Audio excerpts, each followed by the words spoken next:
The Galactic Council chamber fell silent as Ambassador Danny Chen stood before the assembled representatives of 47 star systems. Her Earth military dress uniform stood in stark contrast to the flowing robes and crystalline exoskeletons surrounding her. Behind her, Lieutenant Noah Martinez kept his hand near his sidearm. Though both new weapons would be meaningless here, the Council had summoned humanity to deliver an ultimatum. Supreme Chancellor Vexthor, a towering insectoid whose species had conquered 12 systems, clicked his mandibles in what passed for amusement among his kind. Human representative, you have heard the terms. Your species will provide annual tribute of 1 million metric tons of processed metals, 500,000 fertile breeding pairs for labor colonies, and unrestricted access to your planetary resources. You have one standard cycle to comply. The other council members watched with barely concealed satisfaction. This was the standard procedure. Corner a newly discovered species, overwhelm them with impossible demands, and force them into subservience. It had worked for millennia. Danny's expression didn't change. She'd been a combat pilot before becoming a diplomat, had flown sorties over Europa during the colony wars, and had stared down enemy fighters at point-blank range. A room full of alien bureaucrats didn't intimidate her. We need time to discuss this with Earth's government, Noah whispered, his translator implant ensuring only Danny could hear. She ignored him. The human species recognizes the authority of this council, Danny began, her voice carrying across the vast chamber. The translator drones hummed, converting her words into 47 different languages simultaneously. Vexthor's antennae twitched with satisfaction. Excellent. Your compliance is, however, Danny continued, her tone sharp enough to cut steel. Humanity has reviewed your demands, consulted our historical precedents, and reached a unanimous decision. The council members leaned forward. This was unusual. Most species begged for negotiations at this point, pleaded for reduced quotas, or simply collapsed in despair. Our response, Danny said, meeting Vexthor's compound eyes directly, is no. The single syllable echoed through the chamber like a thunderclap. For 3 full seconds, nothing happened.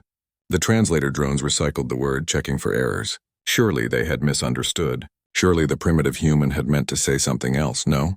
Vexthor finally managed, his voice climbing several octaves. No, Danny repeated calmly. Counselor Zara, a gaseous entity contained within a pressure suit, pulsed an angry crimson.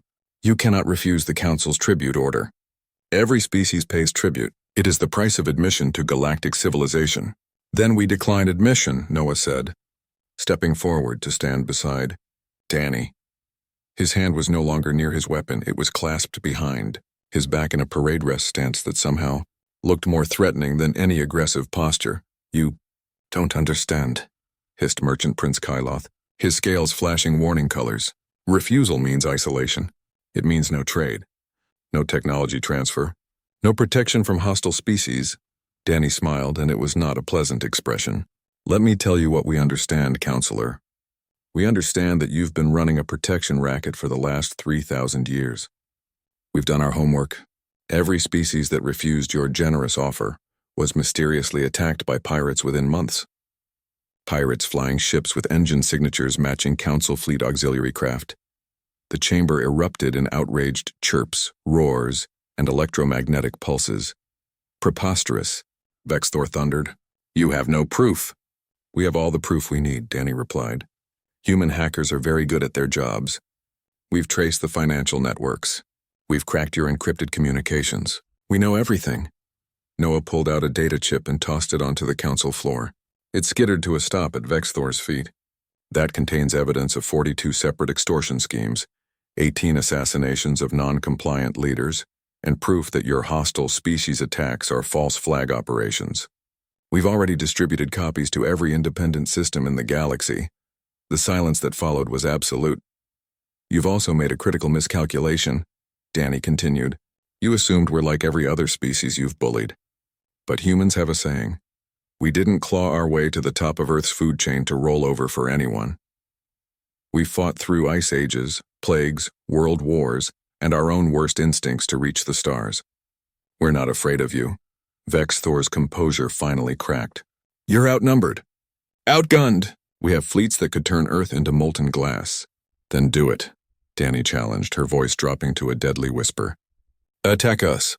Show the entire galaxy what happens to species who refuse your protection money, because I guarantee you this, humanity won't go quietly. We'll fight, we'll bleed, and we'll make sure everyone knows exactly what the Galactic Council really is. Noah added, and if you think your civilization can survive the PR nightmare of genociding a species that just exposed your corruption to every independent system in the galaxy, then please go ahead. See how long your empire lasts when nobody trusts you anymore. The council members looked at each other with growing unease.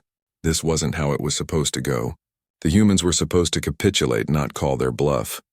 Furthermore, Danny said, pressing her advantage, we've made alliances with 17 systems that are tired of paying your tribute.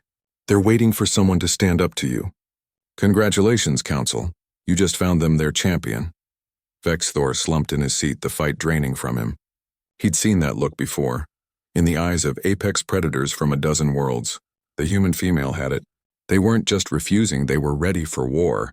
The Council will reconsider its position regarding humanity, he said quietly. Danny nodded curtly. We thought you might. Humanity doesn't pay tribute. Remember that. As they left the chamber, Noah grinned. Think they bought it?